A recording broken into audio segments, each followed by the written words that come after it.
یہ جو میں کہتا ہوں کہ جہانگیر کا ایک بہت بڑا غلط قدم تھا کہ جس میں اس نے ایک مذہبی رہنما کو، ایک جو ہے نا گرو کو، جس کو کہ ایک خدا کا اوتار مانتے تھے جو ہے نا وہ سکھ، تو ان کو بھی جو ہے نا وہ شہید کر دیا یا ان کو جو ہے نا ہلاک کر دیا، جو بھی آپ نام دیں اس کو۔ لیکن اس سے مسلمانوں اور سکھوں میں کافی جو ہے نا وہ نفرت پھیلنا شروع ہو گئی تھی۔ تو یہ واقعہ جب ہوا تو اس کے بعد پھر جہانگیر جو ہے نا اس نے ادھر قزلباشیوں نے بھی جو ہے نا وہ بغاوت کر دی ہوئی تھی قندھار میں، ادھر بھی جو ہے نا وہ جہانگیر جا رہا تھا، تو پھر راستے میں خیر ان کو پتہ چلا کہ وہ واپس چلے گئے، تو پھر واپس آ گیا تھا۔ شیخو جو ہے نا، شیخو پورا شیخو کے نام سلیم کے نام پر تھا، یہاں اس نے ایک ہرن میرار بھی بنایا تھا، وہ اس کا ایک ہرن تھا جو ہے نا وہ بڑا پیارا یہ ہرن اس نے پالا ہوا تھا، اور وہ ہرن جو دوسرے جنگلی ہرن تھے ان کو ورگلا کر لے آتا تھا اور شکار کرتا تھا جہانگیر جو ہے نا۔ تو وہ ہرن جب اس کا مر گیا تو اس کو یہاں شیخو پورا میں دفن کر کے اس نے یہاں مینار بنا دیا تھا، ہرن مینار۔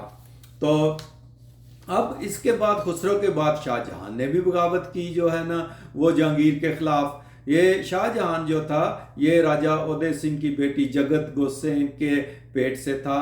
پیدا ہوا تھا، اس کو تاج بیگم کا جو ہے نا وہ خطاب دیا گیا تھا، اور اس سے خرم جو ہے وہ پیدا ہوا جو شاہ جہاں بنا۔ اب خرم جو ہے یہ آصف جاہ جو ہے یاسر ابو الحسن یہ نور جہاں کا جو ہے نا یہ بھائی تھا، اور نور جہاں کا جو والد تھا غیاث الدین یہ اکبر کے دور سے ہی دربار میں آ گیا تھا، اور اس کو خزانچی مقرر کیا گیا تھا، اعتماد الدولہ کا خطاب اس کو جو ہے نا وہ دیا گیا تھا۔ اور پھر جب شادی ہوئی نور جہاں کی اس کے ساتھ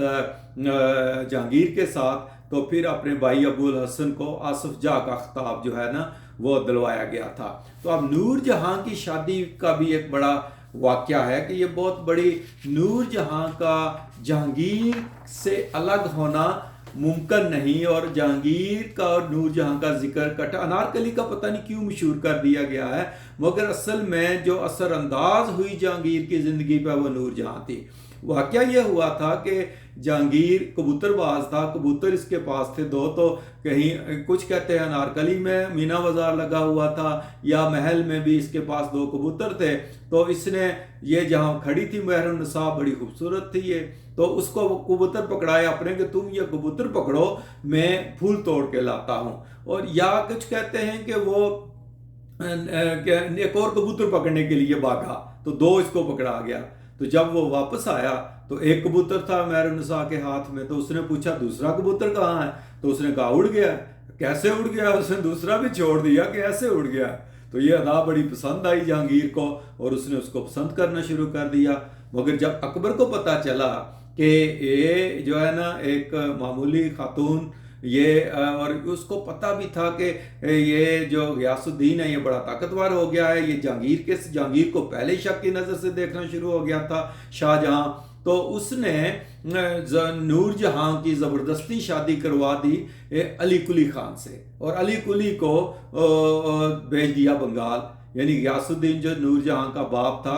اس وقت یہ مہر النساء تھی، نور جہاں تو بعد میں بنی نا جہانگیر سے شادی کے بعد، تو غیاث الدین کو کہا کہ تم اس کی شادی کرو علی قلی سے، اور علی قلی کو بنگال بھیج دیا۔ اب جہانگیر کچھ نہ کر سکا، اس وقت کوئی اتنا طاقتور نہیں تھا،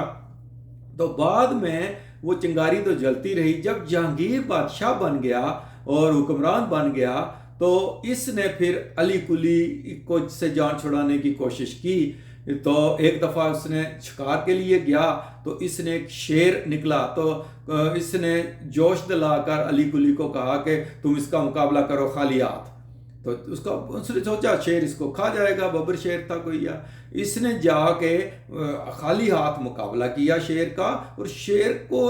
فتح پا لی، اس نے شیر کو مار دیا تھا اس نے علی قلی نے، اور پھر مجبوراً جہانگیر نے اس کو شیر افغن کا خطاب بھی دیا، مگر اس کے بعد پھر اس کو بنگال کے گورنرشپ سے ہٹا کے اپنا ایک قطب الدین نام کا بندہ تھا اس کو گورنر لگایا، اور اس کو کہا کہ علی قلی کو کسی طریقے سے ختم کرو۔ وہ پھر اس کو مروا دیا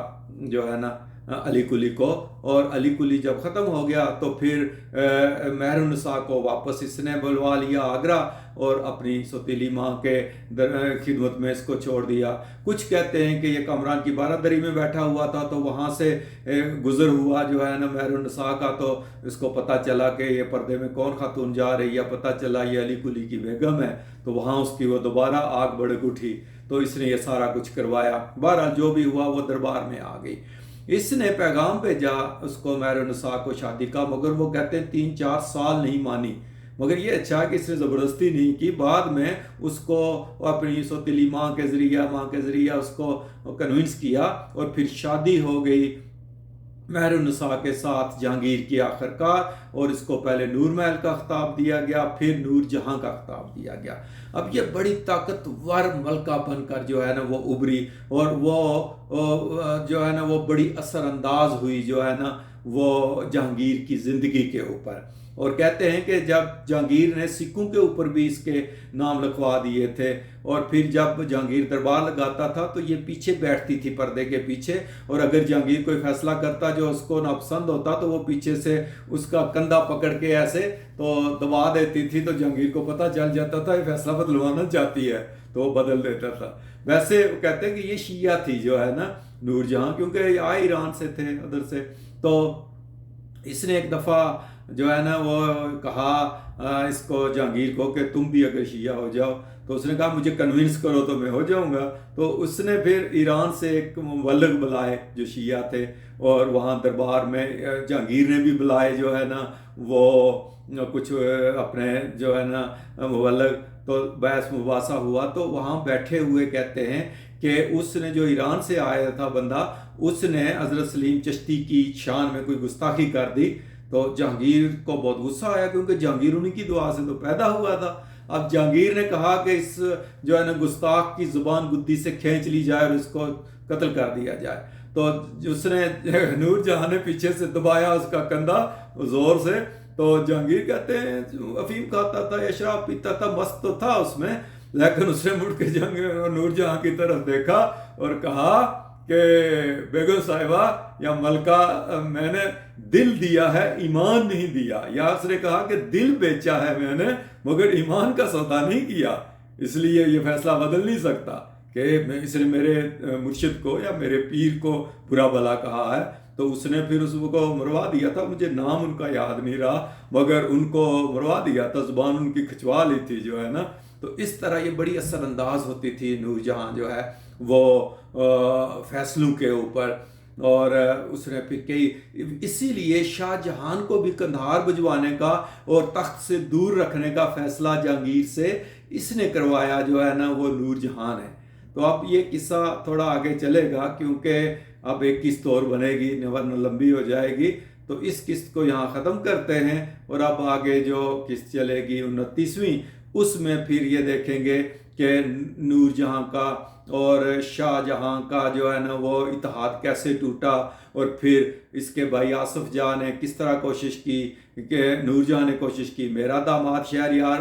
بن جائے حکمران، اور جہانگیر کی موت کیسے ہوئی اور کس طرح اس کو خفیہ رکھا گیا، یہ اگلی قسط میں ہم جو ہے نا وہ سمیٹیں گے۔ تو اس کو یہاں ختم کرتے ہیں، پھر اگلی قسط میں ملتے ہیں۔